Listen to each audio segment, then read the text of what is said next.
Hello friend, स्वागत है आपका आज की कहानी में। आज हम आपके लिए सुनाने जा रहे हैं एक बहुत ही अपूर्व सुंदरी की दिल दहला देने वाली कहानी। तो आइए शुरू करते हैं आज की कहानी, अपूर्व सुंदरी। वाली थी। उसे जो भी देखता वो यही कहता कि ये कन्या तो अपूर्व सुंदरी है।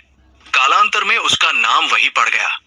उस कन्या के माता पिता ने सोचा कि इस अपूर्व सुंदरी का पति कोई राजा या महाराजा होगा, लेकिन ऐसा न हुआ।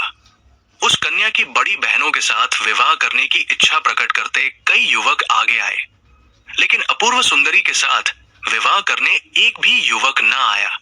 उसकी बड़ी बहनों की शादियां भी हो गई और वे ससुराल में जाकर अपनी गृहस्थी भी संभालने लगी, मगर फिर भी अपूर्व सुंदरी का रिश्ता कायम न हुआ। इस पर राजा को बड़ा आश्चर्य हुआ। उसने अपूर्व सुंदरी का भविष्य जानने के लिए ज्योतिषियों की राय ली। ज्योतिषियों ने कन्या की जन्म कुंडली जांच कर बताया, महाराज, कोई भी कुलीन राजा इस कन्या के साथ। बेटा, किसी लड़की के साथ बात आगे बढ़ी? मुझे चैट करने के लिए सब्सक्रिप्शन लेना था, कर लूंगा आजकल में। लगी ये असंख्य कठिनाइयां भोगेगी। दुष्ट व्यक्ति इसको कष्ट पहुंचाएंगे। ज्योतिषियों की बातें सुनने पर राजा और रानी को अपार दुख हुआ।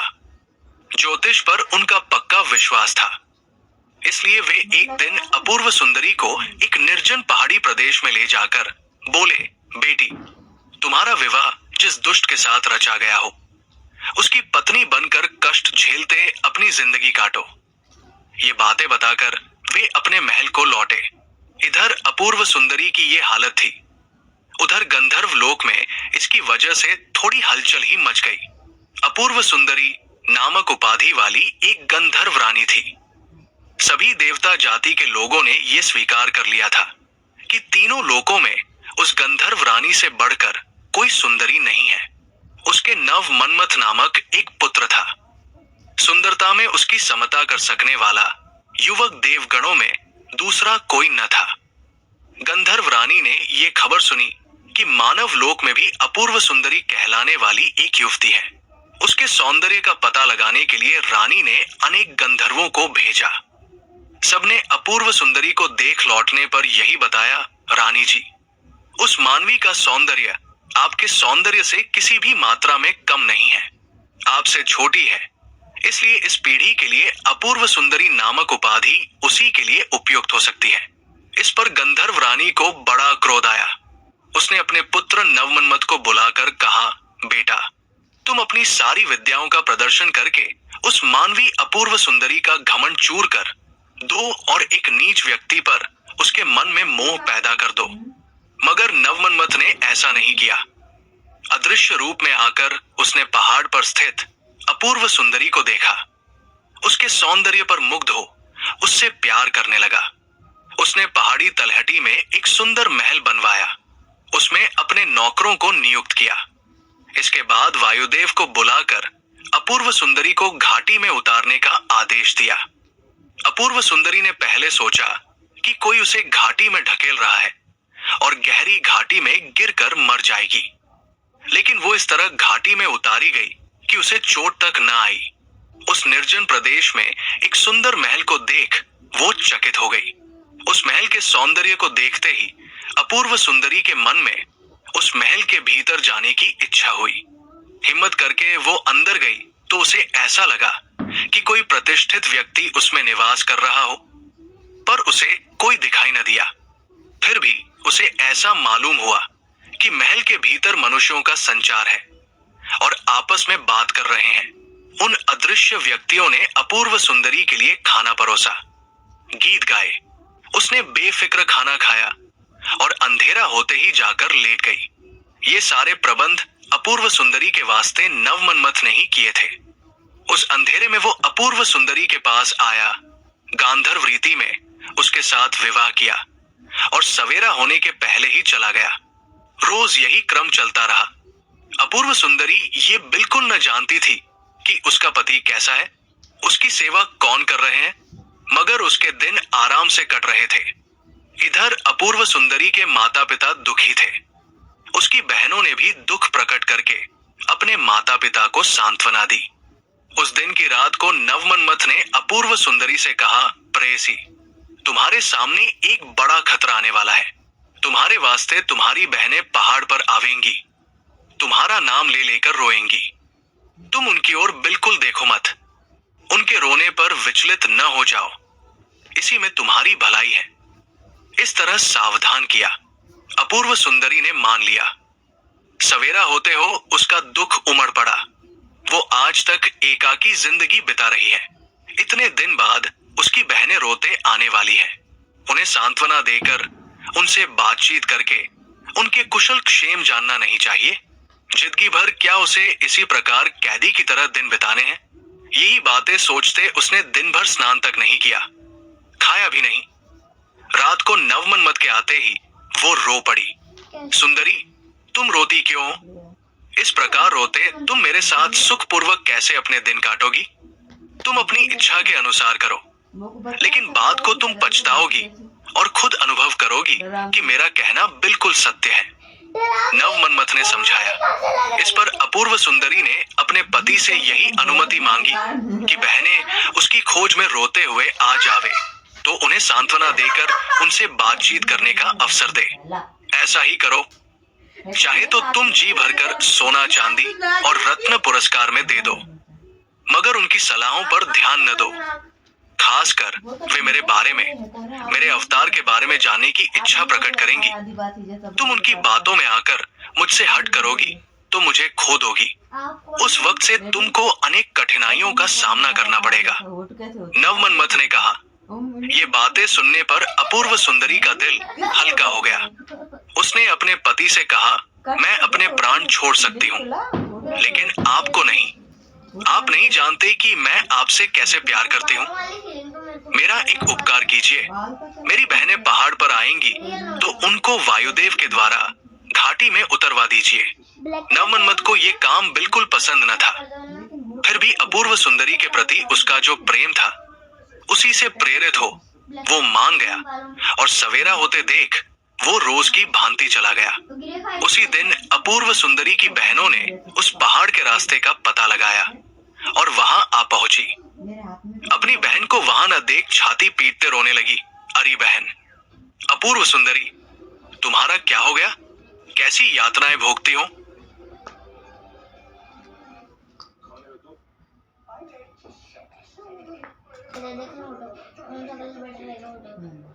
ये रहेगा ना मेरे साथ में। क्या है? आँख बेकार।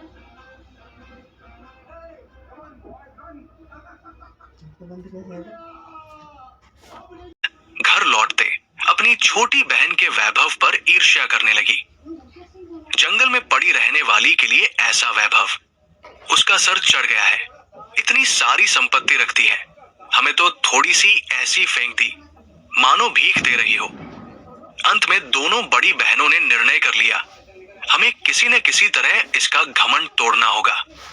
उसने हमें जो रास्ता दिखाया उसका पता किसी को बताना नहीं है। अब हमें अपने मायके नहीं जाएंगी, बल्कि ससुराल जाएंगी। इस बीच अपनी बहन का खात्मा करने का कोई उपाय सोचकर फिर लौटेंगी। इसके बाद केश फैलाए, कपड़े फाड़ते रोते अपने माता पिता के पास गईं। 2-4 मिनट के बाद अपनी अपनी ससुराल की ओर चल पड़ी।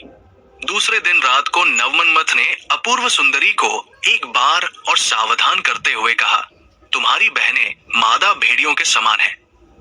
वे तुम्हारे विनाश की योजना बना रही हैं। तुम उनकी योजना को रोकने का प्रयत्न न करोगी तो तुम्हें असंख्य तकलीफें भोगनी पड़ेंगी।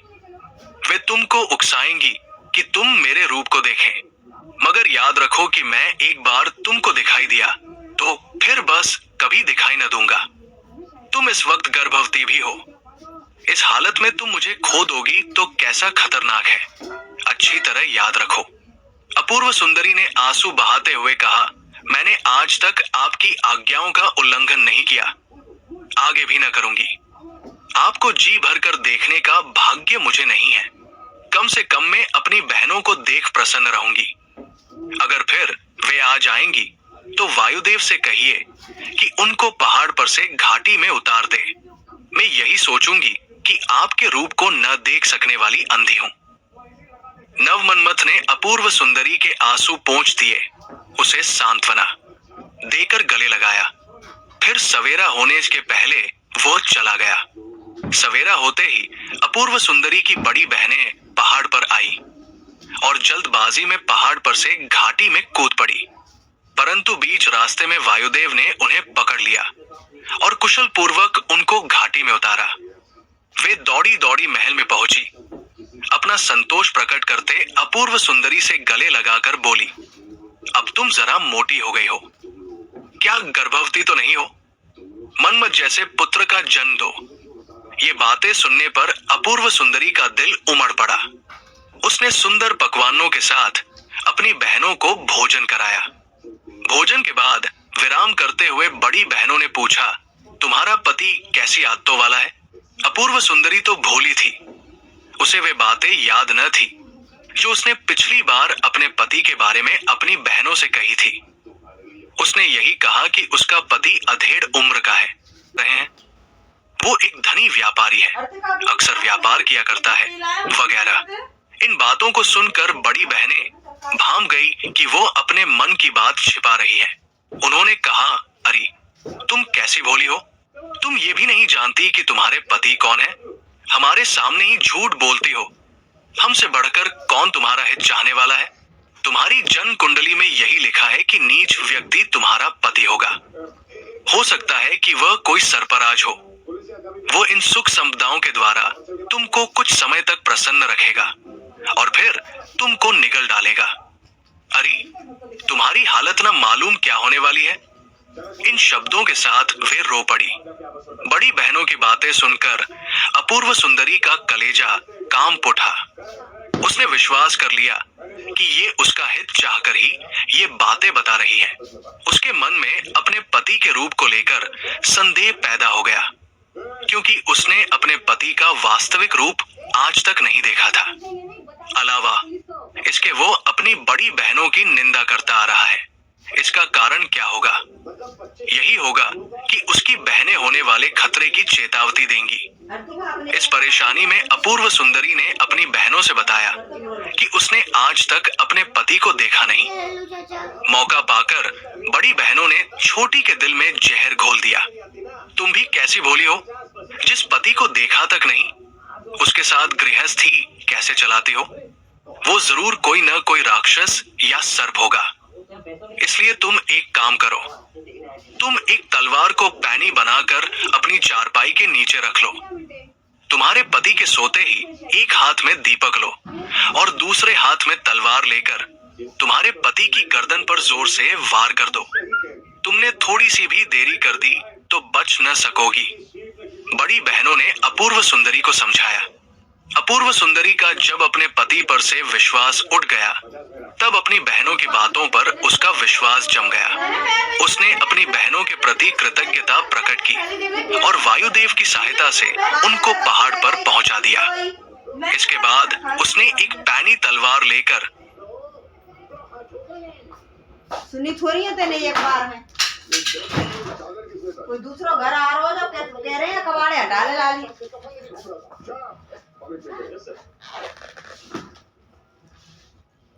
आपने भी शायद नहीं सुनी थी मैंने क्या बोला था।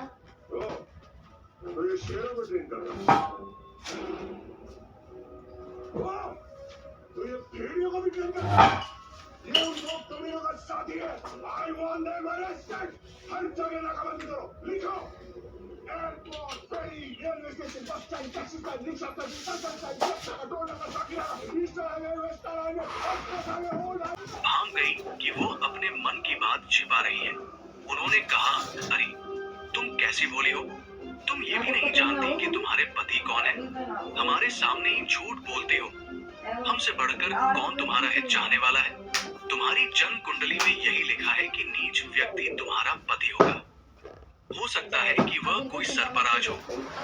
वो इन सुख संपदाओं के द्वारा तुमको कुछ समय तक प्रसन्न रखेगा और फिर तुमको निगल डालेगा। अरे तुम्हारी हालत न मालूम क्या होने वाली है। इन शब्दों के साथ वे रो पड़ी। बड़ी बहनों की बातें सुनकर अपूर्व सुंदरी का कलेजा कांप उठा। उसने विश्वास कर लिया कि ये उसका हित चाहकर ही ये बातें बता रही है। उसके मन में अपने पति के रूप को लेकर संदेह पैदा हो गया, क्योंकि उसने अपने पति का वास्तविक रूप आज तक नहीं देखा था। अलावा इसके वो अपनी बड़ी बहनों की निंदा करता आ रहा है। इसका कारण क्या होगा? यही होगा कि उसकी बहनें होने वाले खतरे की चेतावनी देंगी। इस परेशानी में अपूर्व सुंदरी ने अपनी बहनों से बताया कि उसने आज तक अपने पति को देखा नहीं। मौका पाकर बड़ी बहनों ने छोटी के दिल में जहर घोल दिया। तुम भी कैसी भोली हो, जिस पति को देखा तक नहीं उसके साथ गृहस्थी कैसे चलाते हो?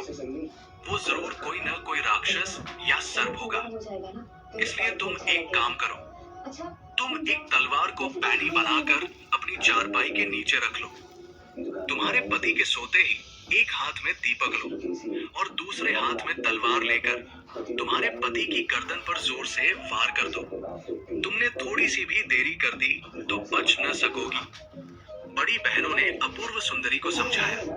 अपूर्व सुंदरी का जब अपने पति पर से विश्वास उठ गया, तब अपनी बहनों की बातों पर उसका विश्वास जम गया। उसने अपनी बहनों के प्रति कृतज्ञता प्रकट की और वायुदेव की सहायता से उनको पहाड़ पर पहुंचा दिया।